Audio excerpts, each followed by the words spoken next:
Happy morning. Good to see all of you. Good to see most of you. Just kidding. From my far right, Mr. Gareth Rhodes. My immediate right, Dr. Howard Zucker. To my left, Melissa DeRosa. To her left, Robert Mejica, Budget Director. Today is day 235. Statewide positivity rate continues to be good news for the state of New York.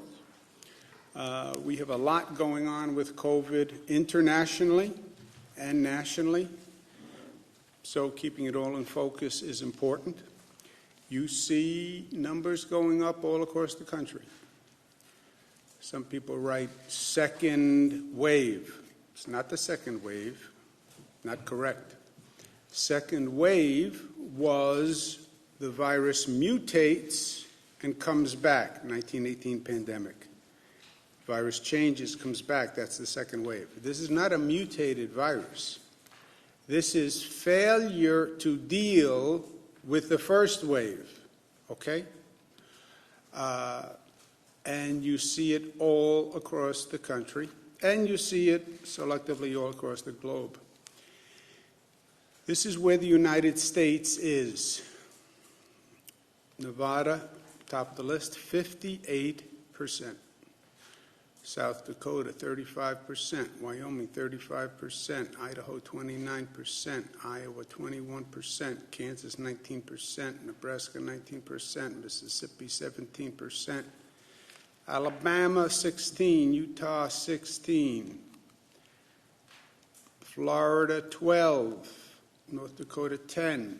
Pennsylvania, 9%. Where's New York? Go look at the other column. We're third from the bottom. The only state below 1 is the state of Maine. Great governor in Maine. That's where New York is. So we are doing very, very well. And this is the comparison. It's not just the comparison. This is one of the problems that we have. The fact that the cases are increasing all across the country is a problem for us. First, it's a problem with our quarantine program because we're now up to 43 states that are quarantined.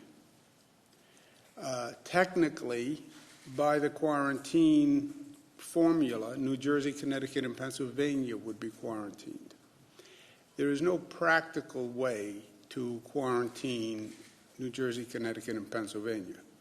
Remember, this whole concept of states quarantining other states is novel to say the least. I don't think it has happened in the past 100 years. The way we basically enforce the quarantine is at airports when people fly in, because normally you fly in from another state. Connecticut, New Jersey, Pennsylvania, you don't fly in, you drive in. There are numerous roads that are interconnections. You would have to do some theory of border checks all across the state. And from an economic point of view, there's too many interconnections with Pennsylvania, Connecticut, and New Jersey. People live in one place, work in the other place. It would be devastating for the economy. The quarantining of 43 states just shows you how the world has reversed. Remember, when we start, New York has the highest infection rate in the country because of the COVID ambush, because the president was wrong. It was not the China virus. It was the European virus. By the way, there's a movie called Contagion. You may have seen it, 2011. Go back and watch the movie Contagion. 2011, it's almost an exact formula for what happened with COVID. It's amazing. But anyway, in that movie, the virus spreads from a poultry market in China, which is how SARS spread and MERS spread and COVID spread. In that movie, it spreads from a bat to a pig.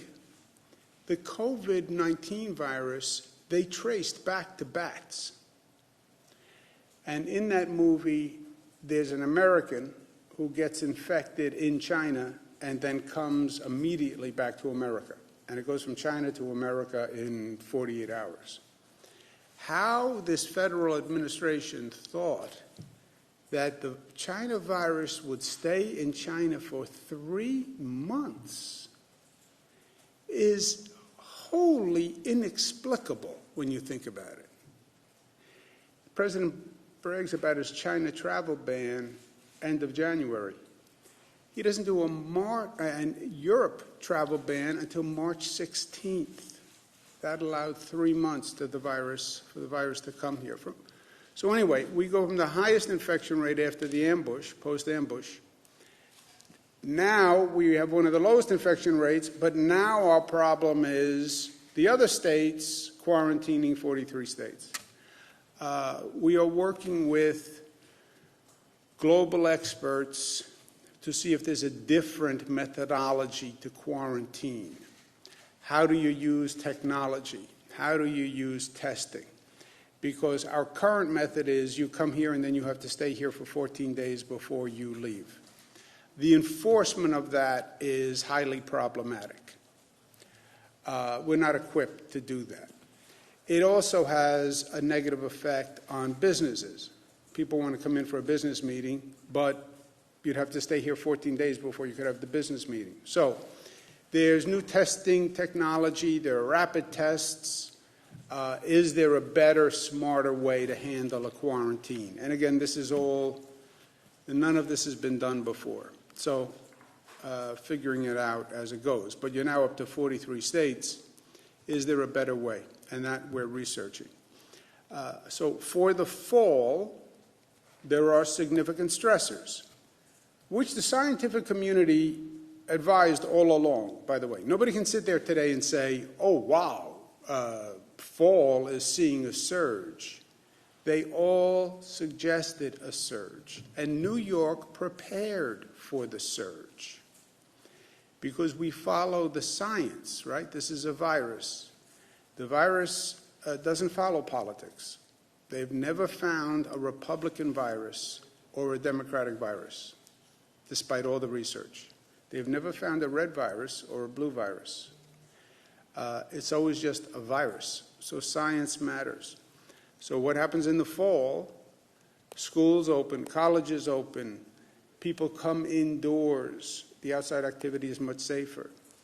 There's a COVID fatigue factor that I want to talk more about in a moment. Flu season starts. The symptoms in flu season look like the symptoms from COVID. And added bonus problem, other states are coming to New York with higher infection rates. These are all stressors for the fall. The good news is we have prepared for it. We have what we believe is the most sophisticated COVID detection and elimination system of any state. Because we've spent time, we've invested, and because New Yorkers are invested in it. What's the best you can do? Detect the smallest outbreak as soon as it happens. Patient 0. Trace it back to where it starts. Find a small outbreak, a small cluster, and jump on it. Quick action to contain it and eliminate it. That is the best you can do in this situation. You see an ember land in dry grass, ring the alarm, everybody run, stamp out the ember. The embers are what we call microclusters. And we can identify them from the testing data, from the hospitalization data, and mapping software. We identify the microcluster. That's called a red zone. We then put a buffer around it. That's called an orange zone. We then put a buffer around the orange zone, which is a yellow zone. Why? Because these areas are so small that people walk to a store, people walk to a restaurant, and you see the viral expansion will be a series of concentric circles. It just works its way out. You drop a pebble into a pond, and you have that first ring and the second ring and the third ring. That's how COVID spreads. So focus on the intense cluster and then set up buffer zones, and that's what we did. Most restrictions in the red zone, reducing the restrictions in the orange zone and the yellow zone. Reduce the restrictions in that area. Much better than what we were doing and what many states are doing, where they only have statewide data. So the only mitigation program is close the entire state, reduce activity in the entire state. We went from that to regions. There's a problem in a region, reduce the activity in the entire region. We now have the data that takes it to such a small level, we say we're going to reduce activity, but only in that small area. So we reduce disruption. It's only in your neighborhood. It's not 5 miles one way, and it's not 5 miles the other way. It's only in your area, which allows the economy to continue to run with less disruption. And then we said, we put in place the restrictions. We then watch the data for 14 days. We come back after 14 days, and we make whatever adjustments. The adjustments we're going to make are these. To exit a red zone under 3% after 10 days, 4% in less populated areas. What does that mean? The virus spreads faster in a denser population than in a more rural population. In a more rural area, you come into contact and proximity with fewer people than in a denser environment. If you are in the middle of New York City, you have one factor for spread. If you're in the middle of the North Country, you have another factor for spread. An orange zone under 2% after 10 days, 3% in less populated areas. A yellow zone under 1.5 after 10 days, 2% in less populated areas, right? So the differential between a populated area and a less populated area is also a more sophisticated analysis tool, but it's also inarguable. Additional considerations. Now remember, you're talking about very small communities here. Look at the hospitalization numbers. Are the hospitalization numbers going up or down? Where are the cases coming from in that community? Is there a congregate facility that is starting the spread? Has the local government been cooperative in increasing compliance and enforcement? I've talked about this a lot, but guys being gender neutral, a cluster does not happen unless two things happen: lack of compliance and lack of enforcement. That's the only way it happens. That is the only way it happens. People didn't comply, went to a party with more people, went to a bar with more people, had a private party in a backyard with more people. People weren't wearing masks. Lack of compliance and lack of enforcement by the local government. Where people don't comply, the local government has to enforce. If you have no compliance and you have no enforcement, you know what you have? Spread. That's it. There's no rocket science here. How did it happen? People didn't follow the rules. The government didn't enforce the rules, and now you have spread. And then everybody says, oh my gosh, this is terrible. Here we go again. Yes. 1 + 1 = 2. No compliance, no enforcement, more spread. period. So that's a factor. Is the local government actually doing the enforcement? And we know that has been spotty. And then, since you're dealing with a small community, is the community cooperating? Or is the community taking a hostile attitude and saying, we're not doing it. We're not wearing masks. We're going to violate the gathering rules, etc. So these are additional considerations. And this is literally conversations that we have with people and groups in the community. The current microclusters, this is what they did. First, what this shows is it is working. It is working. Again, because 1 and 1 equals 2. If you talk to the community about increasing compliance, if you increase enforcement, the spread will come down. Brooklyn went from 7.7 to 5.5. Queens and Kew Gardens, 4.1 to 2.5. Queens and Far Rockaway, 3.2 to 1.8. Rockland, 13 to 4. Orange, 34 to 4. All areas, 7.9 to 4.5. That's good news. Celebrate. Don't panic. Don't fear. Oh, it's out of control. No, we have it managed. We know how to do this. We just have to do it. Oh, I'm gaining weight. We can handle it. We know how to do it. Back on the treadmill. No cheesecake. We'll get it under control. This is a manageable problem. When we make progress, we adjust the targets. Brooklyn had a red zone, an orange zone, and a yellow zone. Brooklyn, the red zone remains the red zone. The orange zone becomes a yellow zone, and the yellow zone remains yellow. Okay, so in Brooklyn, the orange zone will go to a yellow zone. There are less restrictions in a yellow zone than an orange zone. So this is what South Brooklyn will look like. Queens, in Kew Gardens, there were 2 areas in Queens. Overall, the red zone went from 4.7 to 2.5. Great. Orange, 1.9 to 1.6. Yellow, 1.9 to 2.1. In Queens, the red zone goes to yellow. The orange goes to yellow. The yellow stays yellow.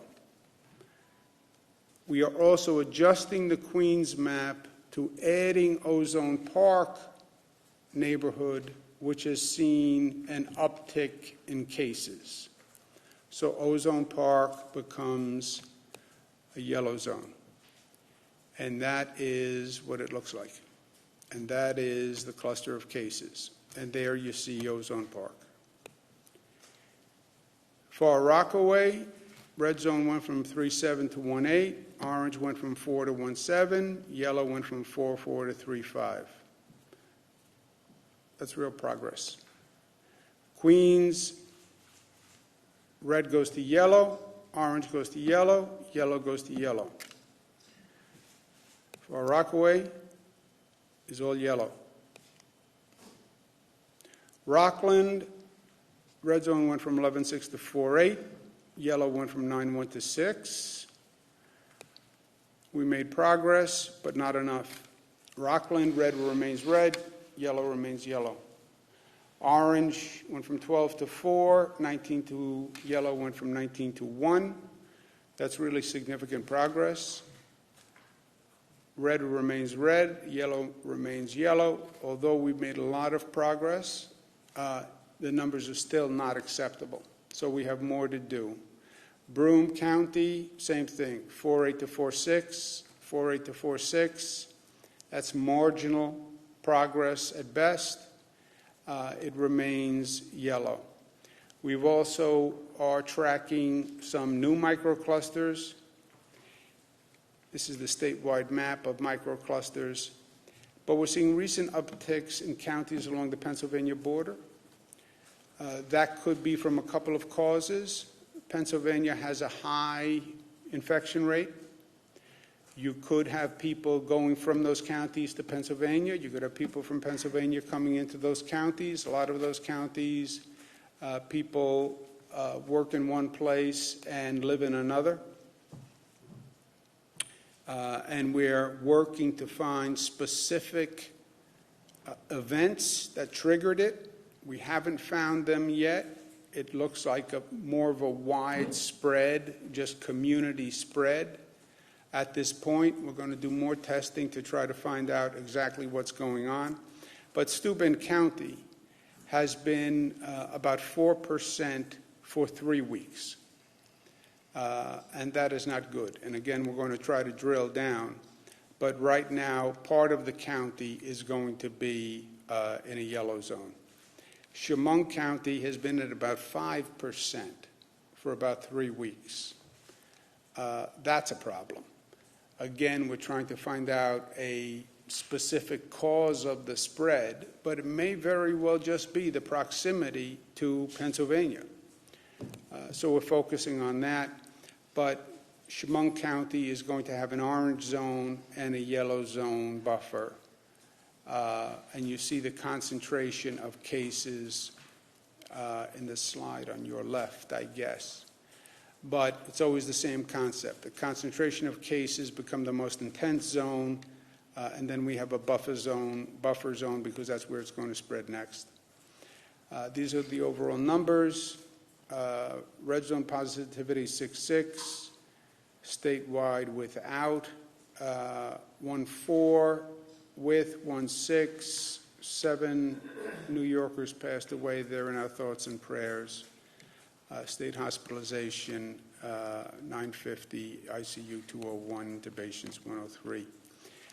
This is what the state looks like, taking out the oversample of the hotspots for the past 2 weeks. This is my last point. This is the fall. We talked about the fall and winter. People want to know what's next, what's happening. We're in the fall. I'm wearing my very attractive fall tie today. You can't make it out. These are leaves that are falling. Very attractive is a personal opinion. It's not a fact. It's my opinion that I am offering. I don't want to separate fact from opinion. I think it's an attractive tie. Several members of my team have commented otherwise. But what's going to happen in the fall, microclusters, this conversation, will rise and they will fall. Get the pun with fall and fall? It was mine. Fall. They'll rise, they'll fall. That's going to happen with microclusters. New ones, because these are so small, these areas, they're going to flare up. And then you run and you put them out. The next day, there's another flare-up somewhere else. That is going to happen. That's going to be the way through the fall. Don't get unduly alarmed by a microcluster. The infection rate in our microclusters is lower than the infection rate of most states, right? We talk about 4 or 5% in a microcluster. Pull up the chart again, please, Jack, of the chart of the states, just to give you a sense of how what we're doing relatively. We say a microcluster is 3, 4, 5%. All hands on deck. 3.5%. Statewide, you would be like you're in the number 34 level of statewide infection rates. Many states would love to have the infection rate that we have in our microclusters as their statewide rate, right? Do you get that point? Can you go back to where we were, please? So that's going to rise and fall. Fall turns into winter. Winter is going to be the season of the vaccine. That may very well be the most challenging operation government has had to perform all through COVID. You think testing was hard? You think testing and tracing was hard and putting them up and getting them moving? And that was a challenge to the government? It pales in comparison to administering vaccines. Just look at the numbers. We did 12 million COVID tests over 7 months, moving heaven and earth. We have to do 40 million vaccinations. And a COVID test is a lot easier for a person than telling them, take this vaccine. Getting past the skepticism, roll up your sleeve, I have to give you a shot, then you have to come back in 21 days and you have to get a second shot. This is going to be a massive undertaking. The National Governors Association, I'm the chairman this year, we sent the White House 35 questions as to how is this supposed to work. So it's not the redux of the debacle that was testing 7 months ago. But the White House is going to stand up at one point and say, here's the vaccine. We have the vaccine. Happy days are here again. It's over. No. No. The identification of the vaccine is maybe the beginning of the end. Now you need 300 million doses. You have to convince the American people to take it. You have to prioritize who gets it first. And then you have to put together a logistical operation not seen since World War II to actually administer them. You know, the federal government always forgets that government actually has to operate. Okay, go do testing, but there are no tests. Okay, everyone go get PPE, except you can't. And no tests, and no states can buy masks and gowns, etc. I hope they learn the lesson, and the 35 questions from the National Governors Association ask just that. Last point. People talk about COVID fatigue. And at first I said about COVID fatigue, look, I heard COVID fatigue to mean I'm tired of wearing the mask, I'm tired of doing the social distancing. I'm just tired, and I don't want to do it anymore. To that I said, you don't have the luxury of fatigue because the virus isn't fatigued. And until the battle is over, you can't take a nap. That's how I heard fatigue. But there are different facets to fatigue that are frankly more problematic. COVID has caused tremendous stress on society and tremendous individual stress. It is frightening, COVID, and it has caused significant anxiety among many people. I'm not a psychiatrist. I'm not a medical doctor. I'm telling you, from talking to people and hearing their voice and hearing their concerns, I'm telling you, we have a serious problem of the emotional stress and anxiety that COVID has caused. And the longer it goes on, the worse it is getting. COVID in the early stages, I think there's almost a form of adrenaline that kicks in and you do what you have to do and you function and that gets you through it. The adrenaline fades and now you have this overwhelming emotional sense. And people are feeling it. And it is worrisome to me. Not as a governor, just as a person. Yes, we see it in the numbers. You see it in substance abuse. You see it in domestic violence. You see it in the number of people calling for mental health treatment. But I'm just telling you as a member of society, I have friends that I'm worried about. I speak to friends of my family who I am worried about. You can hear it in their voice. There is an emotional toll. One day they will be talking about PTSD from COVID. They will be.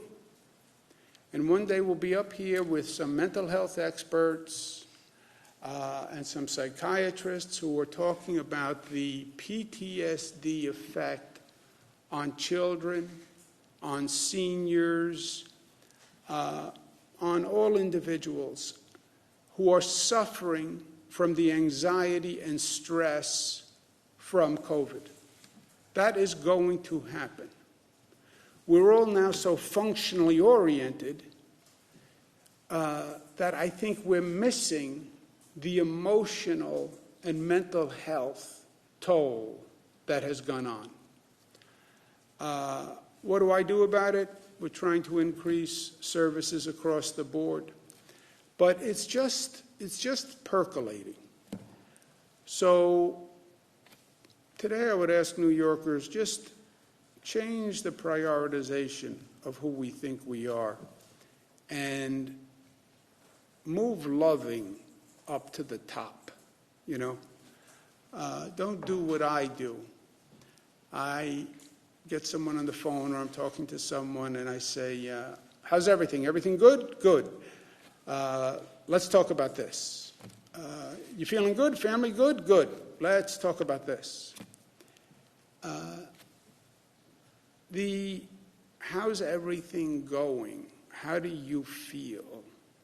How are you dealing with this? Is more important than ever before. And slowing down and asking the question, and slowing down so the person can answer the question and get past the trite, quick response. I'm fine, I'm fine, I'm fine. Oh yeah, I'm fine, everybody's fine. Nobody's fine. Nobody's fine. You can't be going through this and be fine. You can have issues that you feel you're dealing with fine, but nobody can be fine. This is a terrible period.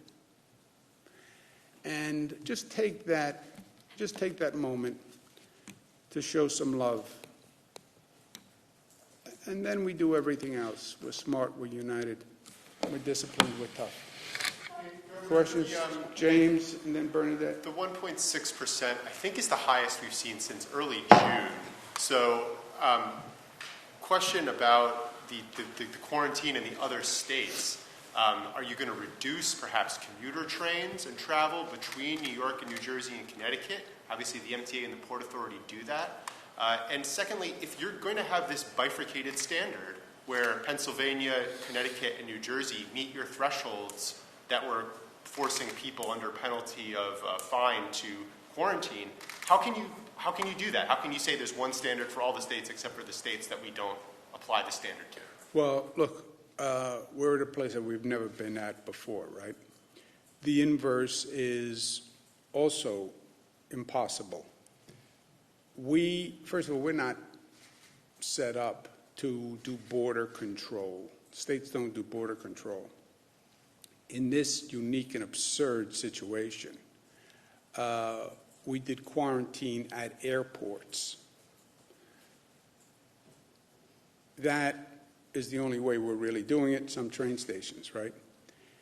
New Jersey, Connecticut, Pennsylvania, that's all road crossings, right? They're not flying in. Half trains, New Jersey Transit, dozens of trains a day.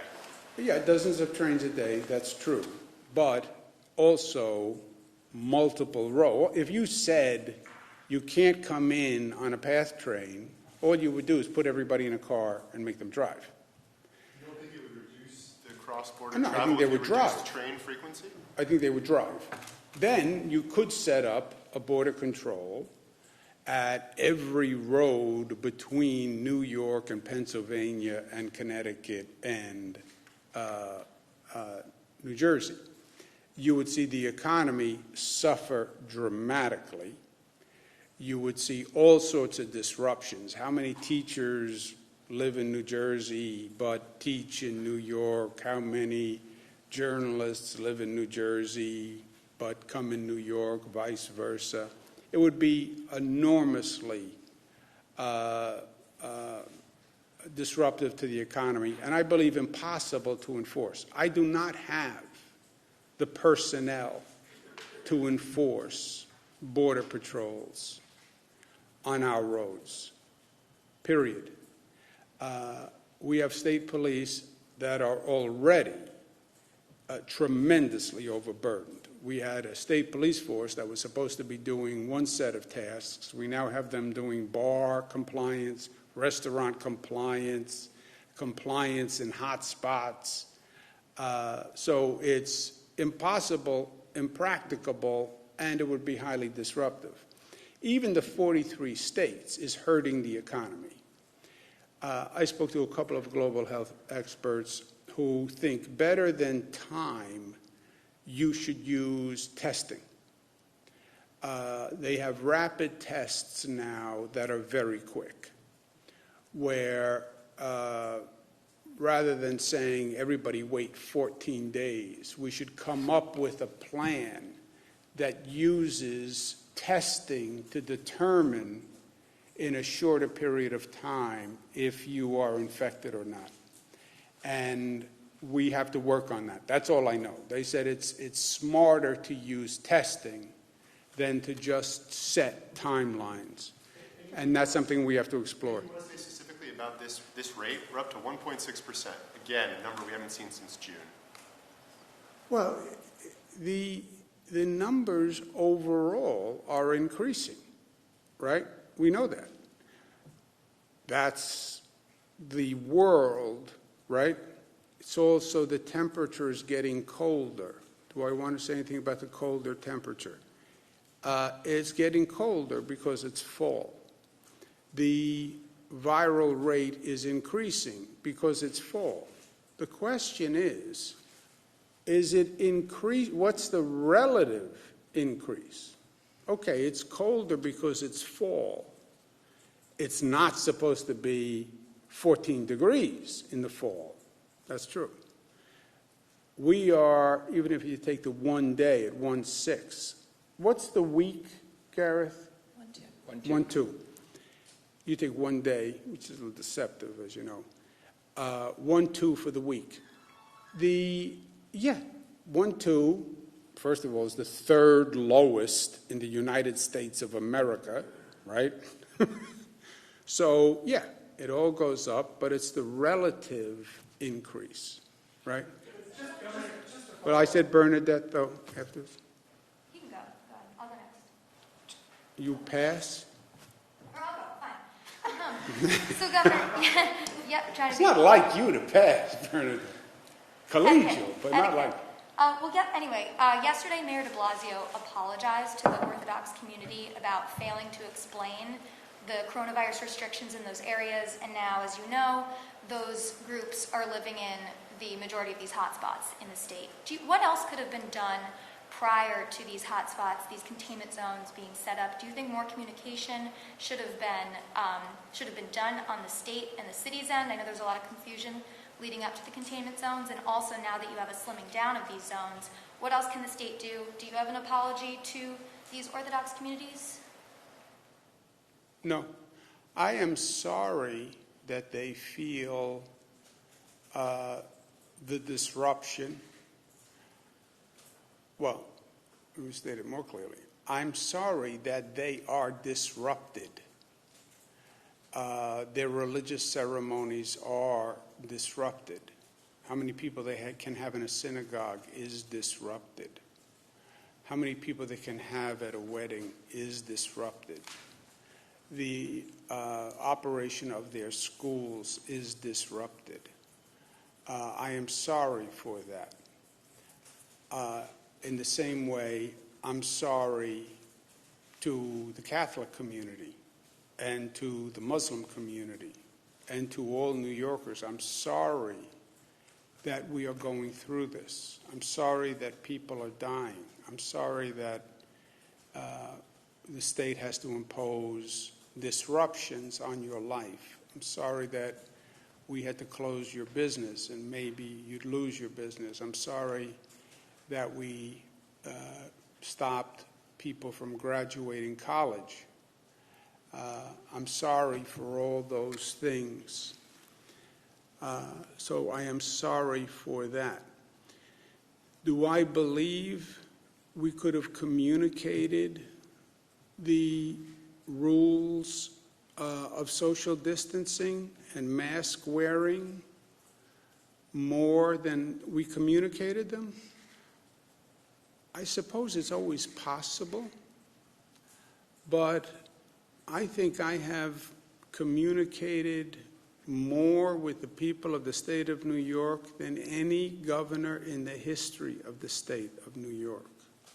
I have done briefings that have been watched by 64 million people across the globe. If someone in New York says, I never heard this restriction that I have to wear a mask. I never heard that. I never heard that there were limits on the number of people who could be in a gathering place.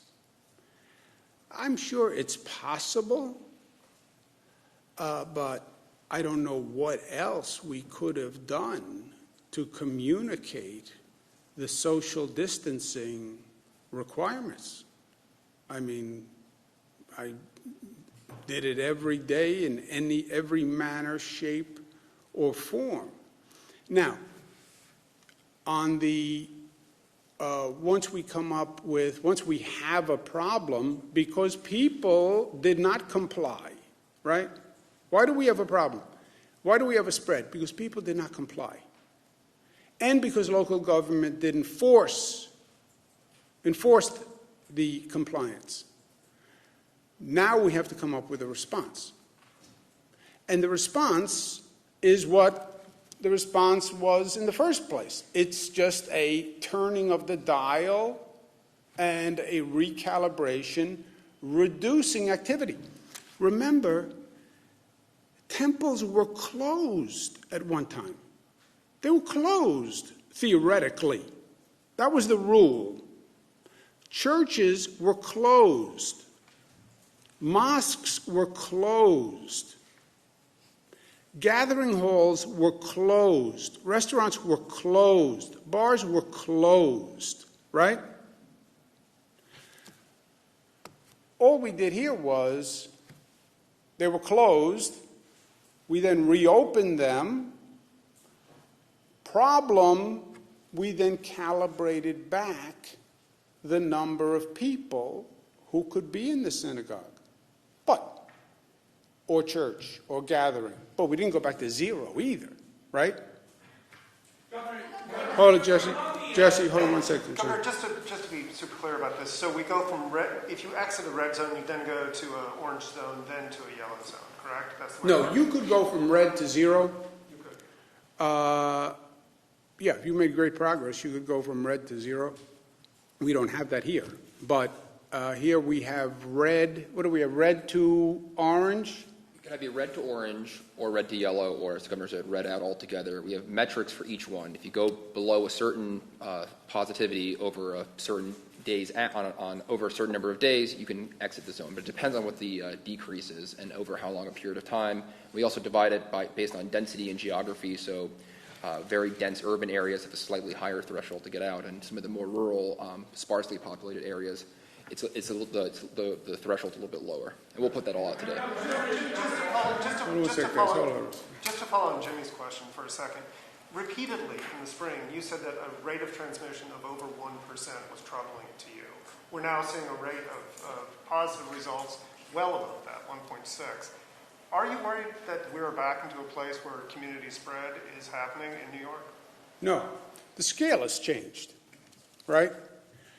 In the summer, you expect one temperature range. And you see what the other states are doing, and you have one expectation. And by the way, my expectations for the state of New York are extraordinarily high. I want to make sure we have the best program in the nation. Extraordinarily high means an extraordinarily low number, right? But that was during the summer. The scale has all changed. Everybody's numbers are up now. Globally, the numbers are up. So I still want to be leading, doing as good a job as can possibly be done. And I would love to say New Yorkers are doing the best job in the country. And if you look at the numbers, We are, but the scale has changed. Hold on one second. But also, don't compare rate of transmission with rate of positivity. Those are two very different things. Yes, I made that distinction, but still the idea that you're seeing 1.6 and this is an increase over week over the last couple of weeks, I just wonder if that concerns you at all, taking apart the idea that we're doing better than other states, just as the leader of the state. Well, no, the state is in the context of the country, is in the context of the globe, right? You cannot dismiss reality and the world, right? You know we have New Jersey, Connecticut, Pennsylvania around us who are all higher. We are a factor of the world and the country and other states. So that is undeniable. Do I want to have the most aggressive goal possible that is realistic in the circumstances? Yes. I think, by the way, I think the scale is going to go up throughout the fall. I think all these numbers are going up. I think the other states are going to go up. I think we're going to go up because, by definition, we have people coming in and we have all those stressors. That's why Fauci and all of them, Dr. Fauci said in the fall, can you put the fall stressors, please? In the fall, the numbers are going up. Because a big part of this, Jesse, is math. It's just math. You open schools, that's more congregate. You open colleges, which you want to talk about an accelerant. The colleges have been a tremendous accelerant to the spread. Then people go indoors, then the fatigue, meaning I don't want to follow the rules, then flu, and then it went up everywhere in all the other states. I think you're going to see more microclusters in New York. You're going to see a higher rate in New York. You're going to see a higher rate nationwide, and you're going to see a higher rate globally. We're just starting the fall. And I don't believe we're going to be ready for vaccines in December. Is there a statewide rate that would trigger kind of a broader statewide shutdown again? I hope and I expect that we do it with the microcluster approach. If you are good at finding it when it's small and before it spreads, then you can control it. I think you will see more microclusters. You may be seeing more serious restrictions in microclusters, but I don't foresee, and I hope, it doesn't break from a microcluster to a region, right? We went statewide, regions, we're now in microclusters. If it breaks out of a microcluster, we have a microcluster in Brooklyn, we have a microcluster in Queens, right? You can almost think of them like an infection on your body. Right now you have 2 lesions, you have 2 little rashes. We're treating them, and we hope to contain them. Could there be a circumstance where you can't contain them, and they grow, and they grow, and they grow, and then you're now into a regional shutdown situation? That is possible. I hope that doesn't happen. I expect it won't happen if, Jesse, we do what we have to do with the microclusters. See, the infuriating thing here is there's no mystery to it. It's just discipline. Compliance and enforcement. Well, they don't want to comply. They don't believe in the rules. They don't believe in them. They're hostile to the rules. All right, then you have to enforce them. Well, the local government doesn't want to enforce them. Well, then you have a situation where you have no compliance, and the local government fails to do its job, which is enforce, and then it's going to spread. That's the only way it happens. And that's why I rail against it all the time. Go ahead, John. Governor, you mentioned there's evidence of community spread in those Pennsylvania border counties, the southern tier counties along the Pennsylvania border. Isn't that by definition a more concerning situation than a microcluster where you can target where the source was? And if that's the case, then why are you taking the microcluster approach in those southern tier counties? It's a good question. We have not identified a microcluster. Well, we have identified some microclusters earlier on. But there are counties that we have not yet identified a microcluster. We are still looking, and we haven't yet given up. Microcluster is really an intensive contact tracing mechanism, right? Here are the cases, here are the dots. Interview John Campbell. Where did you go to the restaurant? Where did you go to drink? Where do you work? Where does your girlfriend live? And then trying to put those pieces together. They call them disease detectives. It's an extensive operation. We have not yet identified microclusters. And we may, but we have not yet, except in some areas. And for the areas where we haven't, we have defined a broad yellow area because we don't have a nucleus of the cell, if you will. And that's why you see such a broad area. But we're still looking. Hypothesis, but we're not sure. We're also looking at the contact tracing. Do you go to Pennsylvania? Does your girlfriend live in Pennsylvania?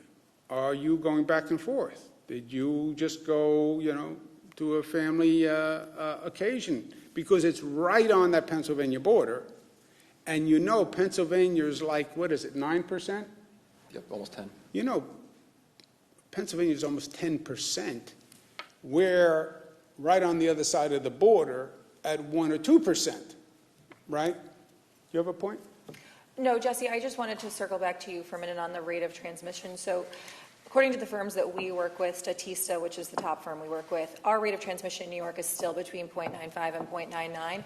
And every doctor, scientist in the world will tell you you want to be below 1%. So despite the fact that the positivity is slightly up, even though, as the governor said, comparably to the nation, we're the third lowest, it has been consistent. You look at it over a 7-day rolling average, you look at it over a 10-day rolling average, you look at it a 14-day rolling average, so any one anomaly doesn't skew your decision making.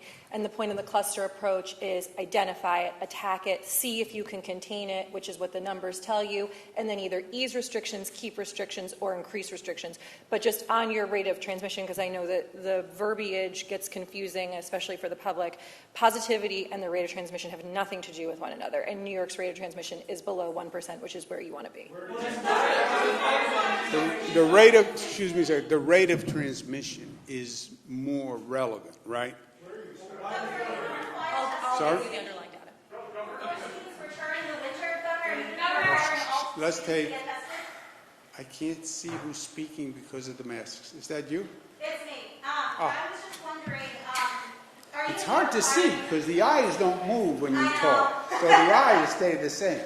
I know, and my glasses are fogged up. Are you going to be requiring all students to get tested before they return to SUNY after winter break? Was it a mistake not to do so in late August? And when will you release the number of infections at individual nursing homes, like many other states, including New Jersey, are doing? Yeah, I don't know on the rules on SUNY, and I don't know where Department of Health is in addressing any other data, but Department of Health can get back to you. Nick, go ahead, last one. Last question, Nick. What do you have on your mask, by the way? What do you have on your mask? Yankees. It's a Yankees mask. It's a, say it again? It's a Yankees mask. A Yankees mask. I see, okay.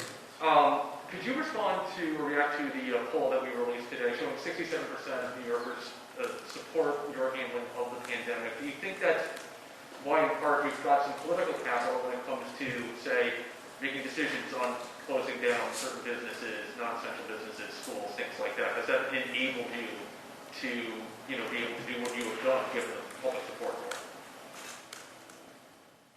Nick, I think the public supports what I've done because the public supported it before I did it. What they write these pieces, quote unquote experts or analysts, pundits.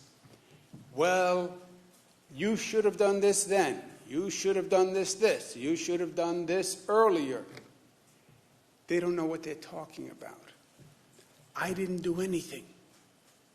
I didn't do anything. First state to mandate masks in the nation, 98% compliance. Do you think that's because I said you have to do it?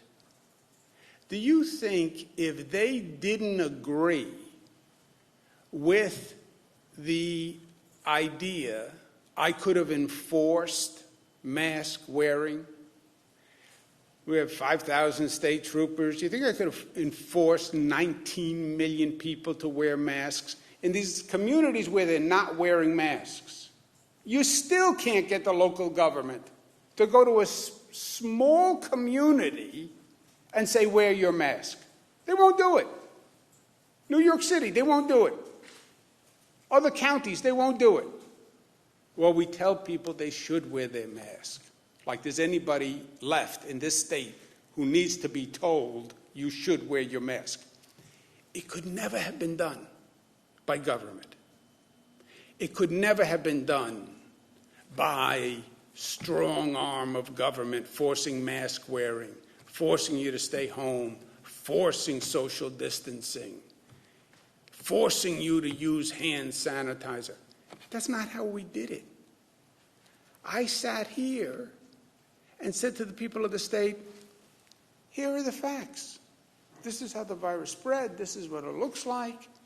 If you wear a mask, then chances are you won't spread it. And I think it's a good idea that we say to each other, we should all wear a mask for each other.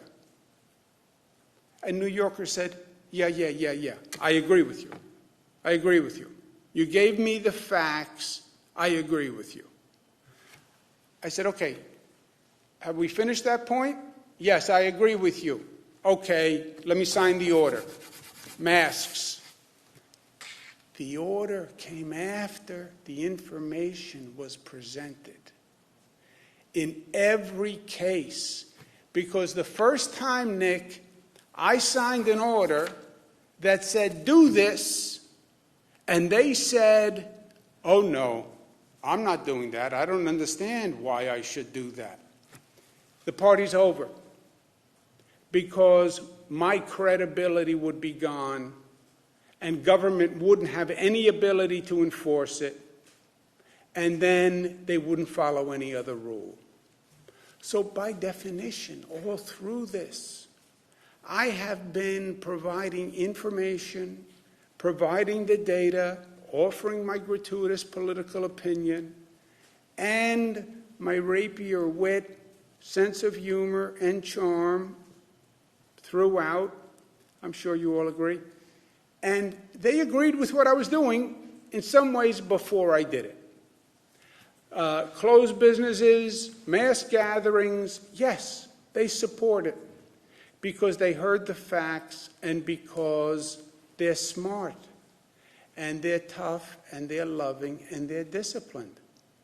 So, yeah, I believe, you know how people agree with people who agree with them? The people of New York came to the same conclusion. I like to think I presented information that helped lead to that conclusion. But it is their conclusion. And were there, you want to say, what did you say, 67%? So 30% of the people don't agree? Yeah, well, 30% of the people are outside, right? Well, Governor, how about the 30% of the people who say liberate New York and you're closing them down?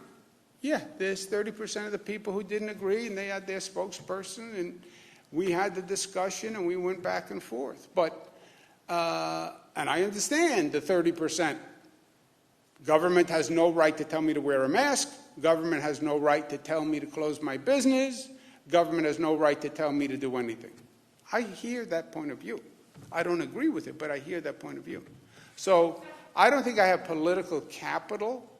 I think that in this process, they came along with me as we worked it through together.